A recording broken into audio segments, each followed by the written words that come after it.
Bonjour à tous, aujourd'hui je vais vous faire une petite vidéo pour vous montrer comment créer une intercalaire format A6 qui n'est pas compatible avec les pochettes zip, je précise. Donc pour commencer, d'ailleurs je voulais vous dire aussi une chose importante, je ne sais pas pourquoi lorsque j'écris un mot sur la création, on le voit à l'envers sur la vidéo. Donc si quelqu'un connaît la réponse, je veux bien qu'on m'explique. Donc je tiens à m'excuser pour cela, je n'ai pas trouvé la solution. Donc voilà, nous allons commencer par créer un design. En haut à gauche pour vous du coup. Et nous allons dimensionner le document. Vous cliquez sur le petit plus en bas. Et vous mettez tout de suite les valeurs à centimètres. Si vous n'avez pas prédéfini déjà les dimensions, sachez que le A6 pour intercalaire est de 10,5 x 14,8 cm. Donc vous le tapez 10,5 dans le rectangle largeur et le 14,8 dans hauteur. Hop. J'ai cliqué dessus parce que j'ai déjà prédéfini mes valeurs. Donc là, le document est là. Donc, vous avez plusieurs possibilités. Je vais grossir un petit peu pour vous. Voilà. Soit vous mettez un cadre, soit vous n'en mettez pas.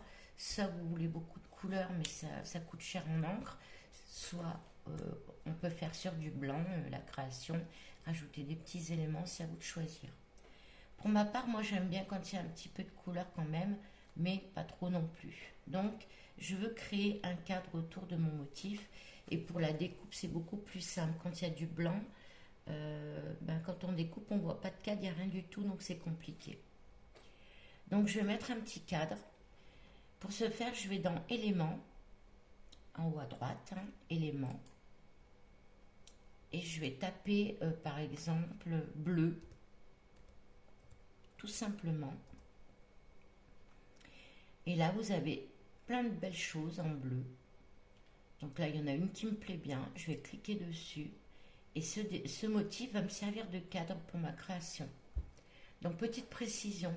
Ici, vous avez des petites manettes. Une à gauche, une à droite, une au centre. Celle du centre, vous ne les touchez pas pour l'instant. Moi, ce que je veux, c'est agrandir le document sans déformer l'image. Donc, on clique toujours sur la manette du côté. On dépasse, c'est pas grave.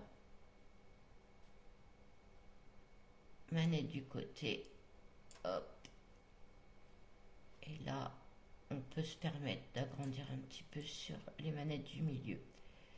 Ce que je veux au final, c'est qu'il n'y ait pas de blanc, que ce soit bien rempli de partout. Voilà, donc pour l'instant on laisse comme ça. Ensuite on va aller créer un petit rectangle blanc au milieu sur lequel on va mettre la catégorie, votre nom, ainsi que l'image correspondante ou pas à votre catégorie. Pour ce faire, eh bien, le taper bleu, moi je tape tout simplement blanc, je valide, et là, je vais prendre une image qui n'est pas tout à fait blanche, hop, mais ça fait quand même un fond clair, c'est pas mal. Voilà. Si on veut que ce soit que le cadre soit moins large, il suffit de prendre les manettes du côté, on récupère le document et on va l'étirer avec la manette du milieu cette fois. D'accord? Et là, on fait pareil. C'est pas facile de filmer, c'est pas facile, mais j'espère que ça va aller parce que j'aimerais bien. Normalement, moi je travaille sur téléphone portable et je vois bien toutes les règles autour qui me permettent de bien savoir où je positionne les éléments, mais là je vois rien du tout. Donc c'est pas simple, mais on va y arriver. Ok. Donc là on va dire que c'est bon. Donc je désélectionne en cliquant ailleurs. Et maintenant, je vais aller pouvoir rajouter le texte pour la catégorie. Donc, sur votre droite, vous avez ici texte. Vous cliquez dessus. Je veux que ce soit un petit peu plus gros, donc je vais cliquer sur ajouter un titre. Hop. Et ici, je vais noter par exemple course. J'espère que vous voyez bien. Je vais essayer de grossir un petit peu. Voilà. Ça devrait aller. Encore un petit peu. Voilà. La police ne me plaît pas, la police de caractère ne me plaît pas. Donc ici, vous avez une barre où il y a plein de choses. Donc pour changer la police, c'est ici. Vous cliquez dans Open sans extra. Et vous choisissez la police qui vous convient. Moi, je vais prendre celle-ci. Donc on voit que j'ai bien ma police de caractère. Je vais réduire un petit peu l'écran. Alors, ici, vous allez prendre avec le clic gauche de votre souris l'élément, s'il veut bien. Voilà. Et vous le montez jusqu'à l'endroit où vous souhaitez qu'il soit positionné. Vous voyez qu'il y a un petit trait au milieu du dessin. C'est un guide qui vous permet de centrer vos polices de caractère ou vos dessins, ce que vous voulez. Donc je lâche, hop, je clique ailleurs. Et là, j'ai bien mon élément qui s'est positionné où je veux. Vous pouvez le changer de place quand vous le souhaitez, il n'y a pas de souci. Voilà, tant que vous n'avez pas enregistré, vous pouvez faire tout ce que vous voulez. Ensuite, dessous, je vais positionner mon logo. Bon, moi, je l'ai déjà créé sur Adobe, mais bon, c'est une version payante. Si vous ne l'avez pas, vous pouvez simplement utiliser le texte. Vous écrivez votre nom et vous le positionnez sous la catégorie.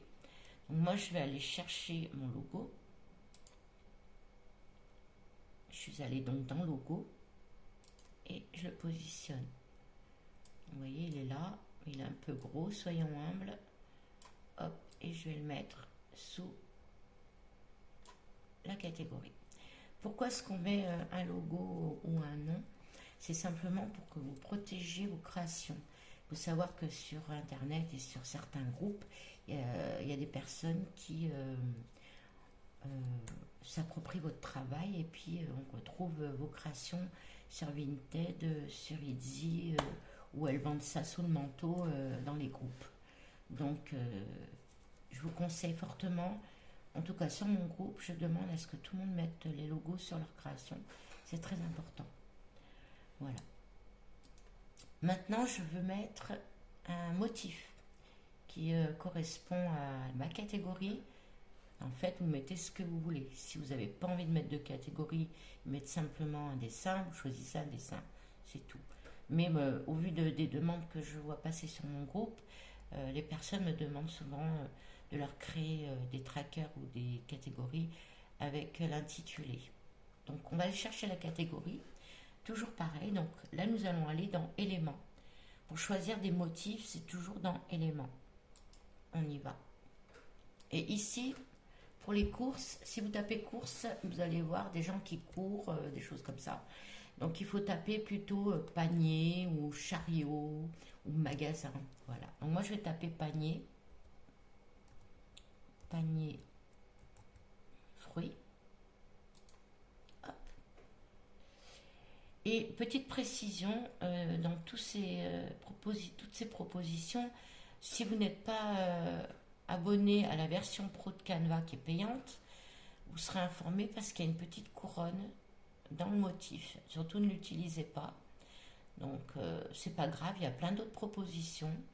Donc on va prendre par exemple celui-ci, il n'y a pas la petite couronne, donc c'est gratuit.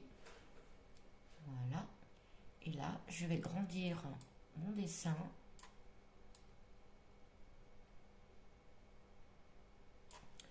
Je vais réduire un petit peu pour que vous voyez ce que ça donne. Pour moi, il n'est pas assez gros, donc je vais déjà le descendre. Je me sers toujours du trait du milieu pour centrer. Hop. Et là, je clique ailleurs. Et là, il est centré. Si vous voulez rajouter une petite fioriture, je sais pas, je vais mettre un cercle. C'est juste pour vous montrer à titre d'exemple. Cercle. Voilà, il y a plein de propositions, donc je vais en prendre un qui est gratuit et qui est sympa. Hop, je prends celui-là. Ce que j'aime bien. Donc, vous voyez, il n'est pas rempli complètement. Donc, ce que je vais faire, je vais le prendre avec le clic droit, pardon, et je le mets sur le côté. Et je bidouille un petit peu avec la petite flèche ici. Je vais faire une petite rotation. Pardon, je me suis trompée de flèche. Elle est là. Et je vais faire une petite rotation. Ça me plaît pas trop. Donc je vais le laisser comme ça. Voilà. Si je veux en mettre une autre en bas, je clique dessus. Je vais ici dans les 3 petits points. Et je fais copier. Je reclique sur les petits points. Je fais coller. Et là, je fais une petite rotation avec les petites flèches ici. Hop, je le descends. Voilà. Là, c'est pas très joli, donc je le remonte un peu. Voilà. Donc là, vous avez une création. En tout cas, la catégorie qui est prête. Ensuite, il va falloir enregistrer cette création. Donc, vous allez donc partager. Donc, vous, ça doit être à gauche sur l'écran. Hop, je clique dessus. Et là, vous allez cliquer sur télécharger. Donc, pour créer le PDF, il faut aller dans PDF standard ou PDF pour impression. Moi, je choisis souvent PDF pour impression. Je clique. Il est bien marqué PDF pour impression. Donc maintenant, je télécharge.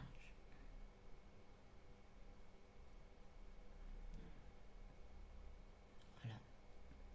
Et maintenant, vous avez votre document qui n'est pas modifiable. J'attends qu'il apparaisse. Il est là. Hop.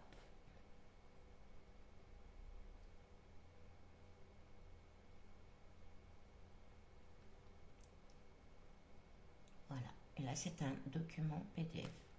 Vous voyez, j'ai pas assez descendu le cadre sur ma feuille. Du coup, on voit un petit blanc. Donc, n'hésitez pas à bien descendre le cadre au-delà de la page. Voilà, je n'ai pas bien vu, donc je suis désolée, mais bon, sachez que voilà, au moins comme ça on voit les erreurs. Il faut bien descendre le cadre au-delà de la page. Et là, vous aurez un cadre impeccable, ce qui n'est pas le cas là.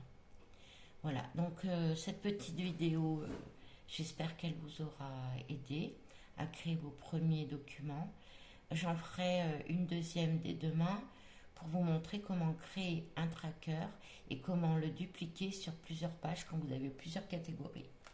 Je vous souhaite à tous une bonne journée. Je vous remercie d'avoir visionné ma vidéo. N'hésitez pas à mettre un petit commentaire, ça me fera plaisir.